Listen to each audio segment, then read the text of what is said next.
తాకట్టులో ఉన్న బంగారాన్ని విడిపించి ఆ రోజు ఆన్లైన్ రేటుకే మేము కొంటాం. Sharma gold company. అందరికీ నమస్కారం. ముందుగా ప్రేక్షకులందరికీ క్రోధినామ సంవత్సర ఉగాది పండుగ శుభాకాంక్షలు. అయితే ఉగాది పండుగ అనగానే మనందరం కూడా ఈ సంవత్సరం మొత్తం మన రాశి ఫలాలు ఎలా ఉన్నాయి, ఈ సంవత్సరంలో మనకి ఆదాయం ఎంత ఉంది, వ్యయం ఎంత ఉంది, ఇవన్నీ కూడా డీటెయిల్డ్గా తెలుసుకోవాలని చాలా ఇంట్రెస్ట్గా వెయిట్ చేస్తూ ఉంటాం కదా. అయితే ఈ ఉగాది రాశి ఫలాలు మనకి డీటెయిల్డ్గా ఇన్ఫర్మేషన్ ఇవ్వడం కోసం మనతో ఉన్నారు ప్రముఖ జ్యోతిష్య వాస్తు పండితులు, జ్యోతిష్య వాస్తు శిక్షణ నిపుణులు, ప్రముఖ ఆధ్యాత్మికవేత్త, లలిత ఉపాసకులు బ్రహ్మశ్రీ నానాజీ పట్నాయక్ గురువు గారు. మరి పూర్తి వివరాలు గురువుగారు వాటిలో అడిగి తెలుసుకుందాం. నమస్కారం గురుగారు. శ్రీమాత్రే నమః. గురుగారు, మరి క్రోధినామ సంవత్సరంలో కర్కాటక రాశి వారికి ఆదాయ వ్యయాలు, రాజపూజ హోమానం ఎలా ఉన్నాయి, డీటెయిల్గా ఎక్స్ప్లెయిన్ చేయండి. ఈ క్రోధినామ సంవత్సరంలో మనకి పంచాంగంలో మనం చూడండి, పంచాంగం తీసుకుంటాం ప్రతిసారి ఆదాయం ఎలా ఉందని. పంచాంగంలో ఇచ్చినటువంటి 14 ఆదాయం ఉంది, అంటే ఆదాయం చాలా ఎక్కువగా ఉంది. 2 వ్యయం ఉంది. అబ్బో, చక్కగా 2 చాలా బాగుంది. ఎందుకు అంటే గురువు యొక్క దృష్టి, గురువు యొక్క స్థితి బాగుంది అనేటువంటిది అక్కడ చూపిస్తుంది కొంతవరకు. కాకపోతే దీనికి నేను ఇంకా అంటే ఆదాయం వ్యయం బాగానే ఉంది, కాకపోతే రాజ్యపూజ అవమానం మాత్రం 6 ఉంది కర్కాటకం వరకు. అంటే మెచ్చుకునే వాళ్ళ సంఖ్య 6, ఇబ్బంది పెట్టే వాళ్ళ సంఖ్య కూడా 6గానే ఉంది. అంటే మనం ఏదైనా పని చేస్తే అందులో ఏ తప్పు ఉందా అని వెతుకుతూ ఉంటాం కొంతమంది. చూసుకుంటే ఈ 6 ఎక్కువ ఉండడం మంచిదే. అంటే దేనికి? రాజ్యపూజ్యానికి. అవమానించే వాళ్ళ సంఖ్య మనం కోరుకోం కదా ఎక్కువ ఉండాలని.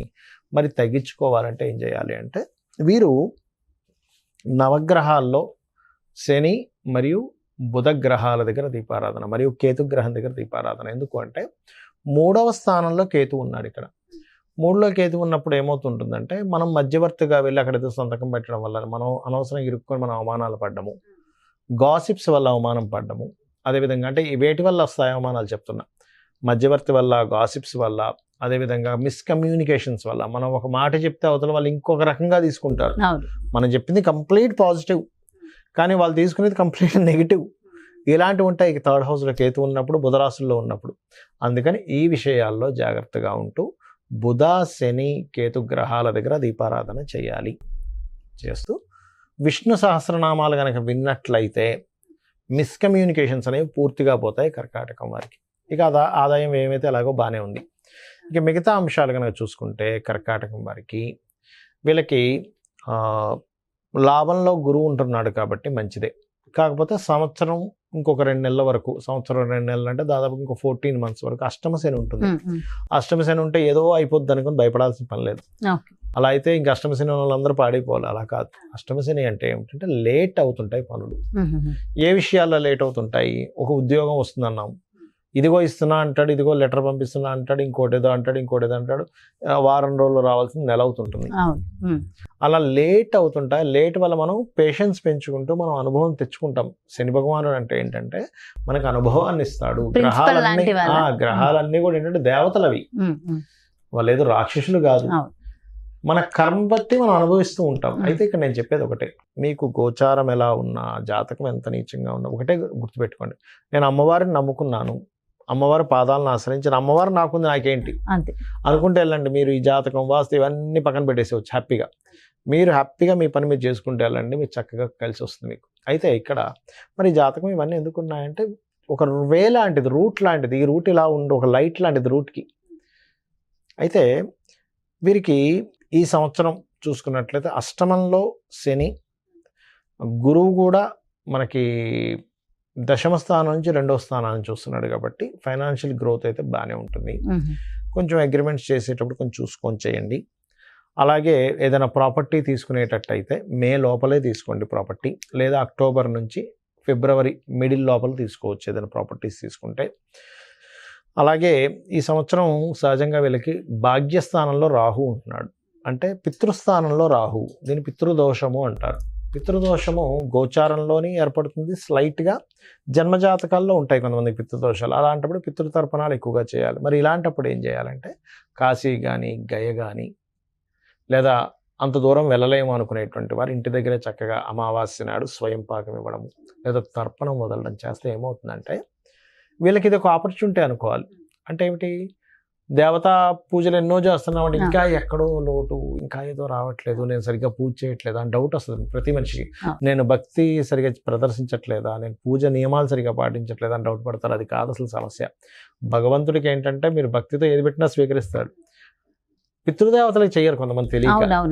అది ఈ సమయంలో కర్కాటకం వారు కనుక చేసుకుంటే అద్భుతంగా ఉంటుంది. అలాగే విదేశాలకు వెళ్ళి చదవడానికి చాలా బాగుంది, వ్యాపారాలకి చాలా బాగుంది కొంతవరకు చెప్పాలంటే. కాకపోతే కొంచెం స్లో మూమెంట్ ఉంటుంది, దీన్ని మనం అర్థం చేసుకోవాలి. అదేవిధంగా రెండో వివాహం కోసం ప్రయత్నం చేసేటువంటి వారికి విదేశీ సంబంధాలు కుదుర్చుకోవడానికి చాలా అనుకూలంగా ఉంది. అంటే ఇప్పుడు చూసే సంబంధాలన్నీ విదేశీ సంబంధాలు కుదురుతాయి వీరికి. అది అదేవిధంగా దశమ స్థానంలో ఉన్న గురువు లాభంలోకి వస్తున్నాడు. అంటే ఏంటి, ఫైనాన్స్ రంగాల్లో ఉండేటువంటి వారికి, ఇలాంటి వారికి కొంతవరకు ప్రోగ్రెస్ ఉంటుందని చెప్పుకోవాలి. ఎందుకంటే శుక్రరాశిలో గురువు వస్తూ లాభస్థానం అవుతుంది అది. ఇక వీరు చేయవలసిన దేవతారాధన స్కందుని యొక్క ఆరాధన కనుక చేసినట్లయితే అన్ని విధాలా బాగుంటుంది. స్కందుని ఆరాధన కనుక చేసినట్లయితే అద్భుతంగా ఉంటుంది అనే విషయాలు. ఓకే ఓకే, చాలా చాలా చక్కగా వివరించారు గురువు గారు. అయితే ప్రపంచ వ్యాప్తంగా, దేశ వ్యాప్తంగా మొత్తం ఎలా ఉండబోతుంది అంటారు ఈ సంవత్సరం? ఒకటేనమ్మా, క్రోధినామ సంవత్సరానికి అధిపతి ఎవరు, అంటే ఈ సంవత్సరానికి రాజు ఎవరు అనేటువంటి తీసుకుంటే కుజుడు అవుతాడు. కుజుడు అంటే ఫైటింగ్, గొడవలు, ఉద్యమాలు, యుద్ధాలు, వీటికి కారకుడు అనమాట కుజుడు. అందుకని అటువంటి వాతావరణం కనిపిస్తుంది. అయితే లక్కీ ఏంటంటే కాలసర్ప దోషం నుంచి గురువు బయట ఉన్నాడు, అది కొంత సేఫ్ ఇస్తుంది. బట్ ఏదైనా కానీ కొంచెం యుద్ధ సంబంధంగా, అంటే రాజులకి ఇప్పుడు చూడండి అప్పటిదాకా అక్కర్లేదు, మనకి ఫిబ్రవరి నుంచే స్టార్ట్ అయింది దాని ప్రభావం. ఎందుకంటే ఈ రవి మనం జనవరిలో మనం చెప్పుకున్నప్పుడు కూడా చెప్పుకున్నాం, కొంచెం ఈ సమయంలో కొంచెం ఈ బాంబు పేలుళ్ళని, లేకపోతే ఈ గొడవలని, కొంచెం ఈ యుద్ధ నౌకల్ని ట్రాప్ చేయడం అని, లేకపోతే అంటే నౌకా దళాల మీద, లేకపోతే నౌకల మీద, అంటే జలరాశుల్లో కుజుడు శని ఉన్నారు కాబట్టి నౌకల మీద అంటే దాడి చేయడం, దాన్ని హైజాక్ చేయడం లాంటివి ఉంటాయని చెప్పుకున్నాం లాస్ట్. అట్లాంటివే జరిగింది ఈ మధ్య అంతా కూడా. అంటే ఏమిటి, ఈ సంవత్సరం ప్రత్యేకంగా కొంతవరకు ఈ యుద్ధ సంబంధించినటువంటి ఈ మనం ఊహించినటువంటి మార్పులు అనేకమైన జరుగుతాయి. అంటే అసలు లాస్ట్ మినిట్ వరకు ఇది మారదు, ఇలాగే జరుగుతుంది అనుకుంది, అది సడన్ గా మార్పు వచ్చేస్తుంది. అసలు ఎవరు ఎక్స్పెక్ట్ కూడా చేయరు, అసలు ఇలా జరుగుతుందా, ఇలాంటివి కూడా జరుగుతుంది అసలు ప్రపంచంలో అన్నట్టుగా జరుగుతుంది. అన్ని మార్పులు ఏదైనా కావచ్చు. అంటే టెక్నికల్ గా హై లెవెల్లో మార్పులు చూస్తాము, రాజకీయంగా హై లెవెల్లో మార్పులు చూస్తాము, గుర్తుపెట్టుకోండి. అసలు మోసాల లెవెల్లో కూడా హై లెవెల్లో మార్పులు చూస్తాం. సో కాస్త కేర్ఫుల్ గా ఉండాల్సిన సమయం because of Saturn Mars combination అలాంటిది. అందులో పర్టికులర్ గా మే వరకు ఈ జాగ్రత్తలు తీసుకోవాలి, మెయిన్గా మే వరకు. అదొకటి. ఇక మిగతా అంశాలు కనుక చూసుకుంటే కనుక, అంటే వీళ్ళు మరి ఇప్పుడు ఈ యుద్ధ సంబంధించిన ఇవన్నీ అనుకున్నాం కదా, మరి రకరకాల దేశాల్లో మన ఇండియన్స్ ఉంటారు, అందరూ కూడా మనుషులే కాబట్టి వీళ్ళెవరూ కూడా ఇబ్బంది పడకుండా ఉండాలి అంటే ఒకటే గుర్తుపెట్టుకోండి, కాలభైరవ అష్టకము, కాళికాదేవి యొక్క స్తోత్రాలు, కాలభైరవ అష్టకం కానీ, నృసింహస్వామి యొక్క స్తోత్ర పఠనం చేయడం కానీ, ఆంజనేయ స్వామి యొక్క ఆరాధన చేయడం కానీ, ఇవి గనక చేయగలిగితే, లేదా మీకు దగ్గరలో గోశాల ఉంది, గోవులకు కాస్త బెల్లము, అదేవిధంగా నువ్వులు కాదు సారీ బెల్లము మరియు క్యారెట్లు, నువ్వులు తినిపించకూడదు, పొరపాటు నువ్వులు అన్నాను, నువ్వులు అస్సలు తినిపించకూడదు, బెల్లము క్యారెట్స్ తినిపించాలి. నువ్వులు దానం మాత్రమే ఇవ్వాలి. చాలామంది అంటుంటారు ఏమంటే నువ్వులు మేము తినిపించాలా అని అడుగుతూ ఉంటారు, ఏది పురోహితుడు తీసుకోవట్లేదని. ఎందుకంటే అమ్మ అది ఏదైనా మనకి ప్రెగ్నెన్సీతో ఉందనుకోండి, దాని ప్రెగ్నెన్సీ ఇచ్చినవ్వడం వల్ల మరింత దోషం ఏర్పడుతుంది. కాబట్టి ఇది జాగ్రత్త తీసుకోవాలి. సో కాబట్టి ఈ జాగ్రత్తలు తీసుకుంటే సరిపోతుంది. ఇదంతా ఓవరాల్ గా సామూహికంగా కూడా చేయడం వల్ల ప్రపంచానికి ఇంకొంచెం మంచి జరుగుతుంది కదా గురుగారు. ఇవే కాకుండా ఇంకేమైనా జాగ్రత్తలు తీసుకోవాల్సిన అవసరం ఉంటుందంటారా? జాగ్రత్తలు అంటే ఏం లేదమ్మా, ఒకటి గుర్తుపెట్టుకోండి, నేను చెప్పేది ఒకటే, మనకి ఎప్పుడైనా సరే గ్రహస్థితిలో ఎలాగున్నా, అంటే మన జాతకం ఎలా ఉంది, వాస్తు ఎలా ఉంది, ఇవన్నీ ఎలాగున్నా, నేను చెప్పేది ఒకటే, అమ్మవారిని గనక మనం ఆశ్రయించినట్లయితే ఇవన్నీ కూడా పక్కకు పోతాయి. అయితే మరి ఈ శాస్త్రం ఎందుకు ఇచ్చింది అమ్మవారు?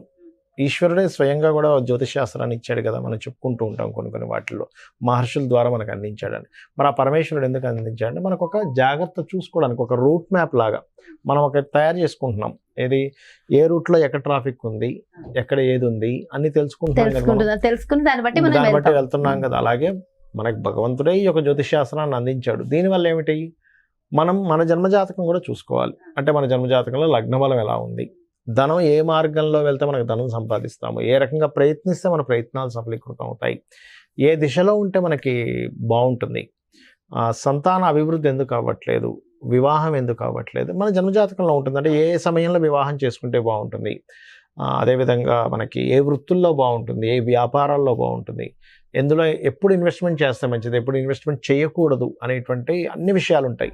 మీకు అనిపిస్తుంది మరి ఇవి అన్నీ మన జన్మజాతకంలో ఉంటాయి, మనం మరి ఈ గోచార ఫలితాలు ఇవన్నీ ఎందుకు చెప్పుకుంటున్నాం అంటే ఒకటే గుర్తుపెట్టుకున్నామా, ఇప్పుడు మీరు షూటింగ్కి వచ్చారు కదా, నార్మల్గా మీ ఇంటి నుంచి ఇక్కడ 40 నిమిషాలు అనుకోండి కార్లో రావడానికి, అదే ట్రాఫిక్ జామ్ అయితే 1.5 hours కూడా పెట్టేస్తుంది కదా. అంటే ఏమిటి, గంటలోనో 40 నిమిషాల్లోనో వస్తాననేది మీరు ఏం చెప్తారు, గంటన్నర పడుతుందండి అంటారు. అంటే మీ కారు మీరు మీ మీ మీ డ్రైవర్ కానివ్వండి, మీరు ఓన్గా డ్రైవ్ చేసుకున్నా మీ కారు అదే రోడ్డు అయినా కూడా మరి ట్రాఫిక్ ఉన్నప్పుడేమో ఎక్కువ టైం పడుతుంది, ట్రాఫిక్ లేనప్పుడు 1/2 hourలో రాగలుగుతున్నారు. అంటే దాని అర్థం ఏమిటి, సమయం బయట ఉండే వాతావరణం కూడా మనకు సహకరిస్తేనే మనం సమయానికి వెళ్ళగలం. అలాగే గోచారం అనేటువంటిది ఏంటంటే ఇప్పుడున్న గ్రహస్థితి, ఇప్పుడుండే గ్రహస్థితి ఏ విధంగా ఉంది, పరిస్థితులు ఎలా ఉన్నాయి అనేది చెప్పేదే గోచారం. సో ఈ సంవత్సరం ఈ విషయాలు ఇలా ఉంది కాబట్టి నువ్వు ఈ రెమెడీ చేసుకో, నీ జన్మజాతకం కూడా చూసుకో, ఈ రెండు కలుపుకో. జ్యోతిష్య పండితులు ఉన్నదే అందుకు. ఇంకోటి ఏంటి, నేను ఒకటే చెప్తా, నా జాతకం ఎలా ఉంది, నా దశ ఎలా ఉంది, పాడైపోయింది ఏం పెట్టుకోకండి, అమ్మవారిని నమ్ముకోండి, అమ్మవారు అంతా దారి చూపిస్తుంది మనకి. ఎలా ఉన్నా జాతకం ఎలా ఉన్నా అమ్మవారు చూపిస్తుంది. ప్రధానం అంటారు. అమ్మని చేయి పట్టుకుంటే తిండి కొదవ ఎలా ఉండదు, అమ్మవారిని పట్టుకుంటే వాడికి దేనికి కొదవ ఉండదు. ఎంతో చక్కగా చెప్పారు గురువుగారు. అంటే ఎంతో ఒక ధైర్యం, ఒక మోటివేషన్ అంతే కదా. అమ్మని పట్టుకున్న వాడికి తిండి కొదవ ఉంటుందా, ఏమి ఉండదు, అమ్మాయి చూసుకుంటుందండి. అలాంటిది జగన్మాత జగజ్జనని, అమ్మవారిని పట్టుకుంటే దేనికి కొదవ ఉంటుంది చెప్పండి. ఎంతో ఎంతో చక్కగా, ఎంతో చక్కటి ధైర్యాన్ని స్థైర్యాన్ని అందించారు. థ్యాంక్ యూ సో మచ్ గురువు గారు. నమస్కారం. శ్రీమాత్రే నమః. సో చూసారు కదండి, మరి ఇది క్రోధినామ సంవత్సరంలో మీ యొక్క రాశి యొక్క ఫలితాలు పూర్తిగా ఎంతో చక్కగా వివరించారు కదా గురువు గారు. మరో చక్కటి ప్రత్యేకమైన కార్యక్రమంతో మళ్ళీ మీ ముందుకు వచ్చేస్తాను. మరి అదే విధంగా మీ యొక్క జాతకానికి సంబంధించి కానీ, లేదంటే మీ ఇంటి వ్యాపార వాస్తుకు సంబంధించి కానీ గురువు గారిని సంప్రదించాలి, అపాయింట్మెంట్ కావాలి అనుకుంటే క్రింద డిస్ప్లే అవుతున్నటువంటి నెంబర్స్ కి కాల్ చేయండి. నమస్కారం. సుమన్ టీవీలో మీ పర్సనల్ అండ్ బిజినెస్ ప్రమోషన్స్ కోసం కింది నెంబర్కి కాంటాక్ట్ చేయండి.